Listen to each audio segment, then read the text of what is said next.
Good afternoon student, my name is Ramandeep Kaur. ये lecture है आपका फाइनेंशियल अकाउंटिंग का। आज हम अपने इस लेक्चर में आपका जो नेक्स्ट टॉपिक है टाइप्स ऑफ जॉइंट वेंचर उसके बारे में पढ़ेंगे।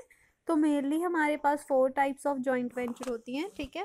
First is project joint venture, functional joint venture, vertical joint venture and last is horizontal joint venture. तो पहले देखते हैं प्रोजेक्ट बेस्ड जॉइंट वेंचर क्या होती है।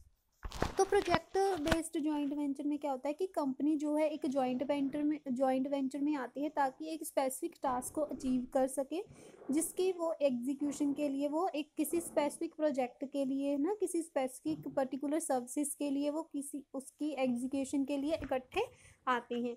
तो ये कोलैबोरेशन जो होती है यूजली दो कंपनीज के बीच होती है, ठीक है, किसी एक्सक्लूसिव एंड स्पेसिफिक पर्पस के लिए सिर्फ। और जब ये पर्पस जो प्रोजेक्ट जो है कंप्लीट हो जाएगा तो ये जो उनकी जॉइंट वेंचर है वो ख़त्म हो जाएगी, ठीक है। In other words these types of joint ventures are bound by time or particular project. तो ये दूसरे वर्ड्स में क्या है कि ये प्रोजेक्ट जॉइंट वेंचर होती है जो टाइम बाउंड होती हैं, एक टाइम पर आने के बाद ये प्रोजेक्ट के कंप्लीट होने के बाद ये जो है ख़त्म हो जाती है जॉइंट वेंचर, ठीक है। मैं इसकी आपको एक एग्जांपल देती हूँ। फॉर एग्जांपल एक्सॉन लिमिटेड, ठीक है, एक इंडस्ट्री है जो रेजिडेंशियल प्रोजेक्ट की डेवलपमेंट करती है, ठीक है।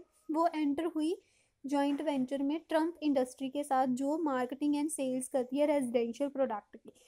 तो वो जो ये दोनों जो जॉइंट वेंचर में आई वो न्यू प्रोजेक्ट, ठीक है जी, उनका न्यू प्रोजेक्ट था लिविंग राइस। उसमें जो है वो इस प्रोजेक्ट को कंप्लीट करने के लिए दोनों कंपनियां जो जॉइंट वेंचर में आई, इसमें क्या था, इस वेंचर में क्या था, जो एक्सॉन लिमिटेड है उसने जो प्रोजेक्ट है लिविंग राइस उसको कंस्ट्रक्ट करना था, और जो ट्रम्प इंडस्ट्री थी उसने इसकी सेल्स एंड मार्केटिंग करनी थी। तो इस टाइप ऑफ इसको हम ये सिर्फ, ठीक है, किसी एक्सक्लूसिव प्रोजेक्ट है, ठीक है, जिसको हम प्रोजेक्ट बेस्ड की एग्जांपल बोल देते हैं कि इसमें एक स्पेसिफिक पर्पस के लिए वो आई, ठीक है, इकट्ठे जॉइंट वेंचर में आई, जो पर्पस ख़त्म हो जाएगा तो वो अपनी जो उनकी जॉइंट वेंचर है उसको ख़त्म कर देंगे। Next is functional based joint venture. इसमें दोनों कंपनी इकट्ठे आती हैं ताकि वो म्यूचुअल बेनिफिट के लिए एक इकट्ठे आकर, ठीक है, उसको अचीव करने के लिए इकट्ठे आकर काम करें, है ना, फंक्शनल एक्सपर्टीज़ के एरिया में, ठीक है। दोनों इकट्ठी होती हैं, दोनों इकट्ठे जब हो जाती हैं तो वो एफिशिएंटली एंड इफेक्टिवली परफॉर्म कर सकते हैं, राइट। उनके फंक्शनल एरिया एक्सपर्टीज़ उनके इकट्ठा हो गए तो वो अच्छे से काम कर सकते हैं एफिशिएंटली भी। फॉर एग्जांपल इसकी एग्जांपल देते हैं। एक कंपनी ए है, वो स्पेशलाइज है कि वो बिजनेस को, है ना, फॉर्मुलेट कर सकती है बिजनेस को, और उसके बाद वो, है ना, पेटेंट्स हैं, ट्रेडमार्क हैं अपने नेम के, उनके पास हैं पेटेंट एंड ट्रेडमार्क। बट उनके पास फंडिंग नहीं है, इतने फाइनेंशियल पोजीशन में इसके, है ना, उनके पास इतने फंड्स नहीं है कि वो अपने फॉर्मुलेशन कर सके कमर्शियल यूजेस की। तो दूसरी साइड जो कंपनी बी है उसके पास बहुत कैश भी है, बट उसके पास क्या है, पेटेंट्स नहीं है ना, जो एंड उसके पास एक्सपीरियंस भी है कमर्शियल सक्सेस का, बट उनके पास एडिकेट कैपेसिटी भी है, फंड कैपेसिटी भी है। तो दोनों कंपनी इकट्ठा आ गई, म्यूचुअली बेनिफिट एक दूसरे को दिया और अपना काम कंप्लीट किया दोनों ने। इसको हम फंक्शनल बेस्ड जॉइंट वेंचर बोल देंगे कि दोनों अपने अपने जो उनके फंक्शन थे दोनों ने इकट्ठे जॉइंट कर ले। उसके पास पैसे नहीं थे, उसके पास पेटेंट एंड ट्रेडमार्क थे, दूसरी कंपनी के पास पैसे थे, पेटेंट एंड ट्रेडमार्क नहीं था, दोनों इकट्ठे आ गए तो उनका दोनों ने एक दूसरे को म्यूचुअली बेनिफिट दे दिया और अपना जो काम है, जो उनका ऑब्जेक्टिव है, उसको अचीव कर लिया, राइट। थर्ड वन हमारे पास है वर्टिकल जॉइंट वेंचर। इस टाइप जो ये टाइप की जो जॉइंट वेंचर होती है, ये मेनली जो ट्रांजैक्शन होती है वो बायर एंड सप्लायर के बीच में होती है। ये तब प्रेफर की जाती है जब बायलैटरल ट्रेडिंग हमारे लिए बेनिफिशियल नहीं होती। तो इसमें मेनली क्या होता है, मैक्सिमम गेन जो है वो सप्लायर को मिलता है और लिमिटेड गेन जो है वो बायर द्वारा अचीव किया जाता है।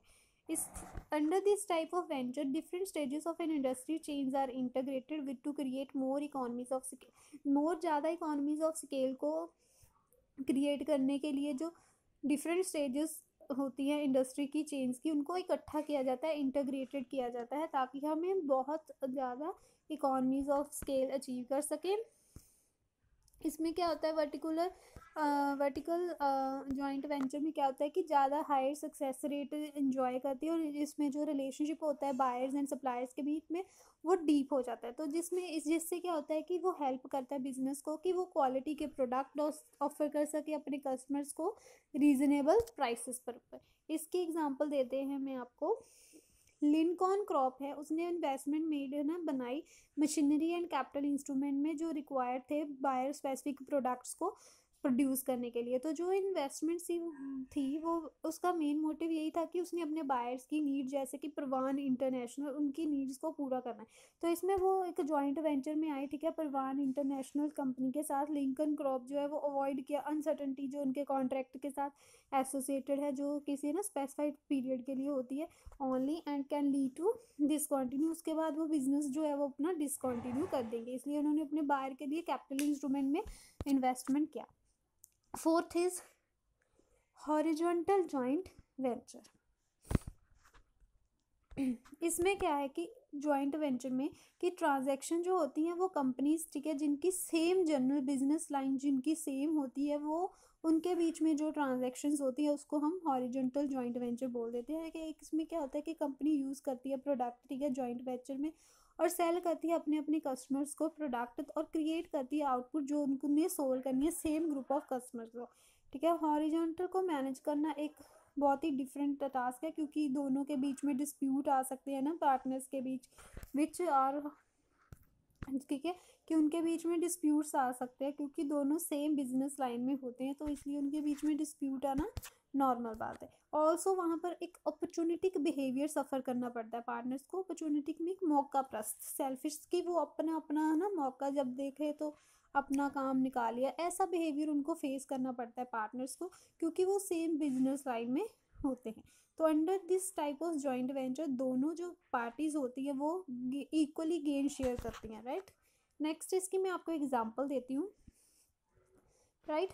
बेस इंटरनेशनल जो है वो इंडियन कंपनी है, वो स्टील एक्सट्रूजन में स्पेशलाइज्ड है, ठीक है, बिजनेस उनका स्टील एक्सट्रूशन में एक्सपर्ट है। तो जो फ्रैंक एलएलसी है वो यूएस बेस्ड फर्म है, वो मॉडलिंग ऑफ स्टील फ्रेम को मॉड्यूल करती है, उसमें फेमस है, स्पेशलाइज है। तो दोनों कंपनी ने डिसाइड किया कि वो हॉरिजॉन्टल जॉइंट वेंचर में आएंगी, ठीक है, जहाँ पर फॉरेन एलएलसी जो है वो फॉरेन पार्टनर है, जो वो अपनी टेक्निकल कोलैबोरेशन देगी, फॉरेन एक्सचेंज कंपोनेंट देगी, और दूसरी साइड जो बेस इंटरनेशनल है वो इंडियन कंट्री है, इसलिए वो अवेलेबल कराएगी अपनी साइट, लोकल मशीनरी, प्रोडक्ट के पार्ट्स ना। तो वहाँ पर क्या होगा, वो टुगेदर एक न्यू स्टील एक्सट्रूजन प्रोडक्ट को बनाएंगे, ठीक है, जो ऑफर करेगी अपनी दोनों कंपनीज, अपने जो उनके एग्जिस्टिंग क्लाइंट्स हैं उनको ऑफर करेंगी। तो इससे क्या होगा जॉइंट वेंचर से कि दोनों जो फर्म है वो एबल हो जाएंगी कि वो अपने जो प्रोडक्ट है वो मल्टीपल मार्केट में सेल करेंगी,